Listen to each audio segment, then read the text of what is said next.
Merci Monsieur le Président. Madame le Ministre, vous ne vous êtes pas prononcé sur le nucléaire alors que c'est une énergie souveraine, verte et efficace, que l'éolien est une aberration écologique et que le charbon est une méthode dépassée. Que proposez-vous d'autre que le nucléaire pour la transition environnementale alors que vous avez toujours été sceptique sur ce sujet ?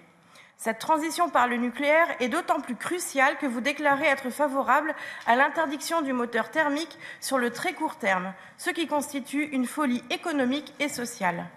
De plus en plus d'industriels alertent sur cette décision qui affaiblira les entreprises et exclura ainsi les classes populaires de l'accès aux véhicules individuels. Sur ce sujet, comme pour bien d'autres, reconnectez-vous à la réalité de nos citoyens. Vous défendez depuis peu l'économie circulaire et l'autonomie stratégique. En effet, lorsque les élections approchent, vous finissez toujours par vous inspirer de notre programme présidentiel. Seul problème, cette économie circulaire que nous soutenons défend les circuits courts et s'oppose au traité de libre-échange. En signant ces traités mondialistes, l'économie circulaire que vous défendez n'est rien de plus que de la communication électoraliste. Pour nous, la solution est claire, une politique localiste qui redonne le pouvoir aux nations. Concernant le bien-être animal, votre action relève de la pure contradiction. Fin 2020, vous annoncez l'interdiction progressive des delphinariums et des animaux sauvages dans les cirques. Depuis, on constate que le plan d'action semble s'être totalement arrêté. On constate aussi que la fin des élevages de visons que vous aviez promis a été reportée, probablement sous la pression des lobbies.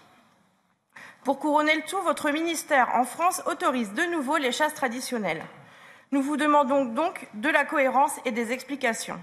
Sachez également que 118 députés du Parlement européen se sont engagés pour la création d'un poste de commissaire au bien-être animal. Soutenez-vous cette initiative. Soutenez-vous également le texte que nous avons voté concernant le bien-être animal durant le transport. En conclusion, l'essentiel de votre argument réside autour de la force de frappe européenne. Cette force de frappe, on l'a vu avec le Covid. Elle sert soit à déstabiliser nos industries et nos souverainetés, soit à réduire encore plus la crédibilité de l'Union européenne. Je vous remercie.